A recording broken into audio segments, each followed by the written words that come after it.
You all have probably know about the new generation of My Little Pony, Friendship is Magic. It has, for one reason or another, become an overnight sensation. Whether or not you like the show yourself, you have to admit that its success is impressive. However, it raises a question. Lauren Frost has worked on many other popular shows and has been working on her own line of toys, the Galaxy Girls. How did she wind up creating the remake of some 80s toy commercial instead of working on her own show ideas? It could be that she just misses the nostalgic about her childhood My Little Pony toys or something. But even then, what artist wouldn't rather work on their own ideas? I read this news story a few years ago. It was about 6 girls who all went to the same school and died on the same day, January 18th, 1989. A friend of mine from NC sent me the article from a small local newspaper. I forgot about it until I was watching a few episodes of My Little Pony and realized the main characters are surprisingly similar to the girls who died. I decided to look for the article again. The paper had either gotten shut down or I had misremembered the name, so I tried tracking down my old World of Warcraft buddy and asked him if he had the article. Turned out he happened to have the file saved on his computer, and I was right. There's a definite connection here. The first girl, named Samantha Gales, was obviously the impression of Fluttershy. A shy girl. What her classmates didn't know was that she was constantly abused at home by her mother and stepfather. Her mother conceived at her at age 15, and she blamed poor Samantha for ruining her life. This made Samantha self-conscious. When her stepfather moved in, this made things worsen.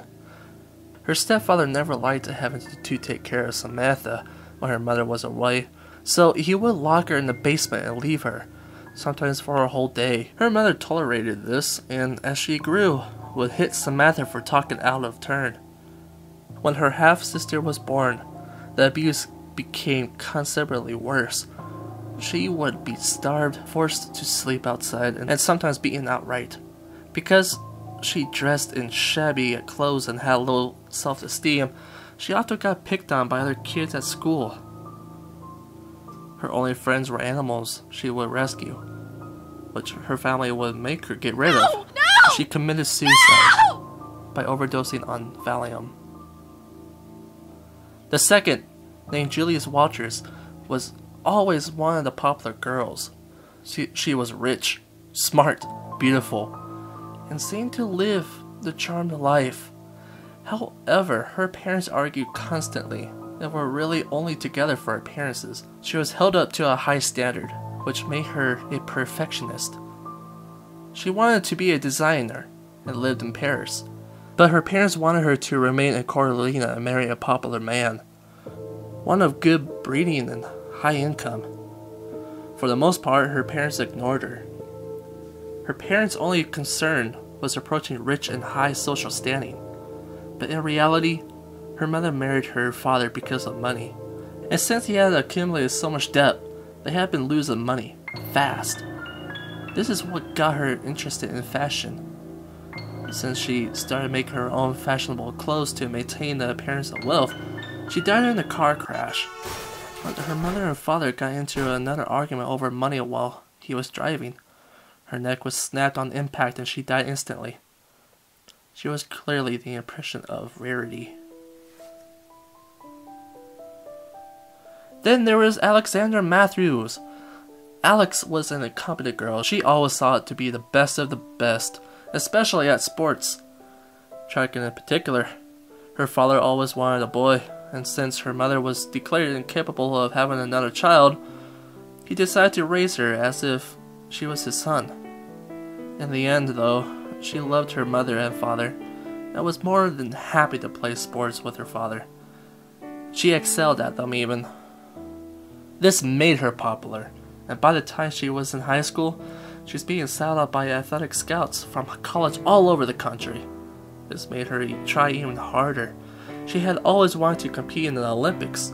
However, when she was 15, her mother, who had been told she could never have another child, had a son. After that, her parents didn't pay very much attention to her, which made her more determined to succeed. She ended up pushing herself so hard at track. She neglected her friends, her grades, and even her personal health. At one point, she became so desperate, she started taking steroids. What her and her family didn't know was that she had a minor heart condition that the steroids worsened. Since she was pushing herself so hard physically and well, she ended up collapsing during a match due to her heart. She died in the hospital. A few days later, in the show, Rainbow Dash seems to be the most similar. The girl most similar to Applejack, Jamie Sanders, was a farm girl just like the character based off of her. What the show didn't include was that her farm was run down and her family always struggled with money. She oftentimes worked odd jobs under the table and tried to help to support her family. She had many brothers and sisters, and she was the second, which meant it was up to her and her brother to take care of the younglings. This meant she didn't have enough time to hang out with her friends, or take any activities, or even do her own homework on most nights. She had an aunt, whom her family from Manhattan was based off, who kept offering to send money to support her mother and father.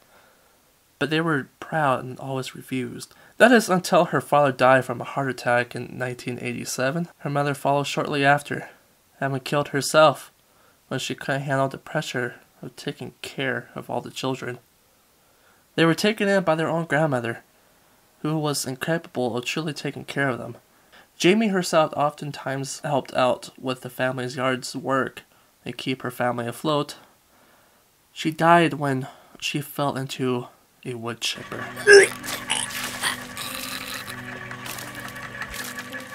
Pinkie Pie's inspiration probably had the saddest story.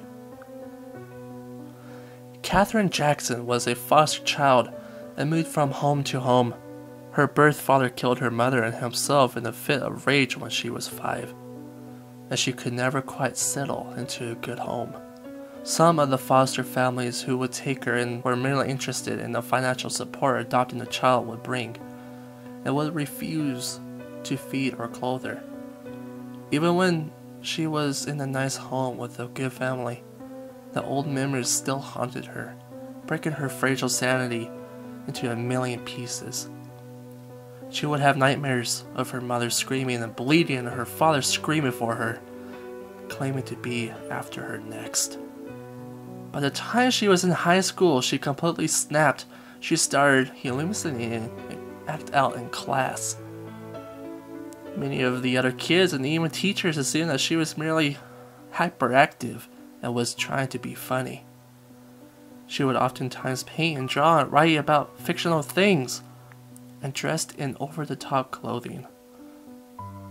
All the while, her condition was getting worse and worse. The voices and images became more realistic and more demanding. She died when she jumped off a building, one of the voices having told her that she could fly. What makes this last fact even more chilling is that Lauren originally designed Pinkie Pie to be a Pegasus, as seen in her early development sketches. The last Twilight Sparkles inspiration, a student by the name of Cynthia Little. She was held up to a high standard from a young age. Her older brother was always getting awards for her comic and athletic achievement, and she held up to the same high standard. She ended up neglecting other facets in her life in order to make sure she got the best grades. For a while, this worked. Her parents were proud of her accomplishments and bragged on their friends about having not just one genius child, but 2. That is until a local private academy for the gifted started to become interested in her, among several other advanced students. She knew that this would be the best opportunity she could have to prove herself as a perfect child. But the pressure was high. She knew that there was limited spots for new students, and she knew that there would be a test and an essay required to get in.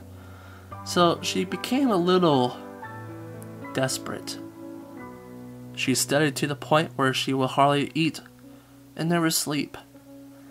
As the test closed in, she panicked as she opted to find an essay online to copy. And during the test, resort to cheating. When she was caught, her parents were horrified. She sank into deep depression and eventually hung herself to save herself the shame of being an imperfect daughter. You might be wondering now why Lauren Frost would be inspired to make a sweet children's show inspired by such depressing events. Perhaps she felt some odd need to give the girls closure, or perhaps to tell their stories in any way she could. Think about it.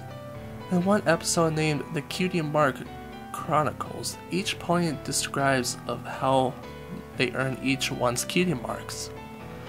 Rainbow Dash, who was able to make a sonic rain boom on the same day of all the girls to see and make them be able to earn their cutie marks, clearly makes you tend to wonder about each girl's deaths in real life on the same day. And in the show, Fluttershy is able to take care of the animals she adores. Rarity, and a successful designer with loving parents, Rainbow Dash is in fact a great athlete. Applejack has a successful farm. Pinkie Pie is happy with not a care in the world. And Twilight Sparkle was accepted into an exclusive school. Maybe, just maybe, she wanted to give the spirits of these girls what they always wanted.